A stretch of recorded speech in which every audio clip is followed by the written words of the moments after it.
Bonjour, je suis très heureux d'être... Hi, I'm very happy to be with you today and to be able to talk about a very important subject that is essential to learn since it is about yourself. C'est-à-dire vous-même.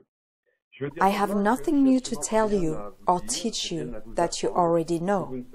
Today's subject is about disease, which is essential since disease is actually an excuse to know yourself.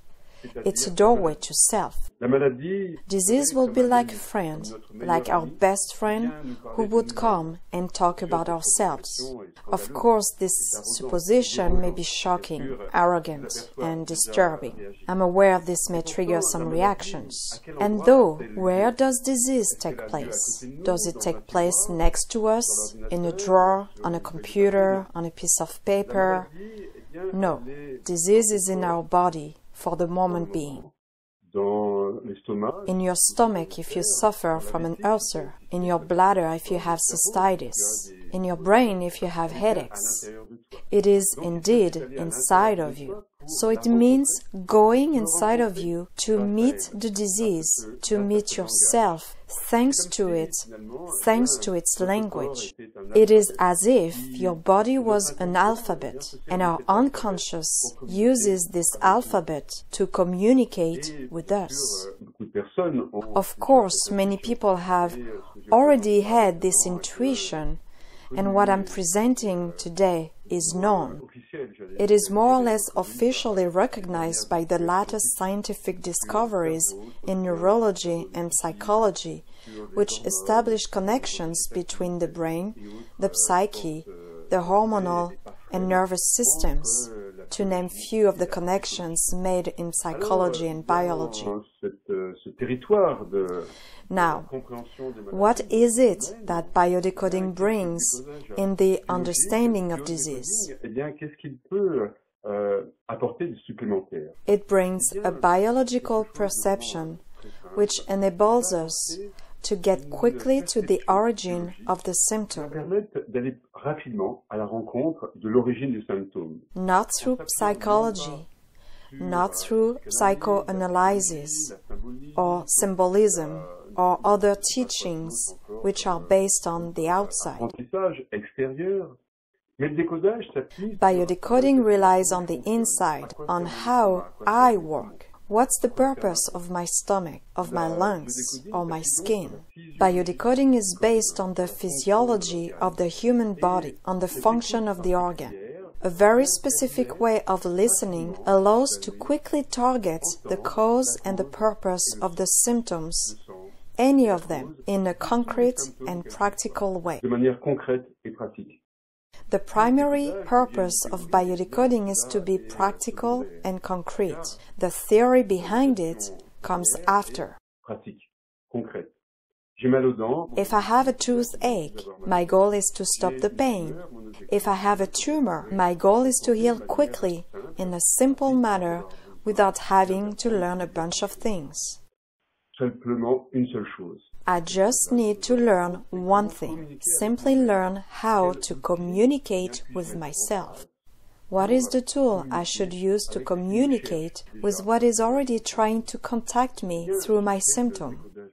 I've created biodecoding over 20 years ago by combining the work of different researchers who were, in my opinion, the most pertinent, concrete, and efficient. It's essentially through the meeting with three researchers, Milton Erickson, Mark Flèche, and Dr. Hammer, that I found elements which made more sense, which offered more understanding, tangible effectiveness, and rapidity. After these three meetings, I have decided to create a new form of brief therapy called biodecoding, which is focused on the biological emotion. What concept, paradigm, assumption biodecoding is based on? The assumption is that the human being is made of organs and cells, and these organs are here to satisfy a need. A need to get food, a need to catch oxygen, to be touched or to touch others, to catch the information through the ears and eyes. Therefore, our body is here to ensure our survival, which is the support of our mind, our spirit, and consciousness. Thanks to this tool, this medium that is our body, we are able to have life experiences and to grow in consciousness. These needs are stable. They won't change over the days. The stomach, for instance, won't decide one day to change its function of receiving food because it gets bored of doing this. It will never decide one day that it will catch oxygen or listen to the music. This will never happen. The stomach is programmed to catch food all its life. The ears to hear, the nose to smell, the kidneys to filter the waste, and so forth. The body fulfills functions which are universal in all human beings and animals. However, the outside changes constantly. Sometimes it's warm, sometimes it's cold, sometimes there's food, sometimes there's none because of the war, famine, or unemployment. So the outside changes all the time. I was getting along with this person, and now she's leaving me, and I'm heartbroken. I'm torn inside. It destroys me. So the outside changes constantly, but the inside remains stable. So what to do? How does this work? I need warmth, but sometimes it's cold.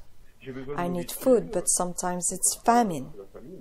I need love, contact, and relationship, but sometimes an event happens and I'm alone. So what to do? How am I going to survive this cold, this excess of heat, this famine? Fortunately, there is one thing between the inside and the outside that can adapt. Only one thing is flexible and supple and can adapt to perfection. It's the body, as you have guessed. The body adapts. If too much sun, I tan. If too much cold, my muscles shake to release heat. If too much toxic food, I vomit.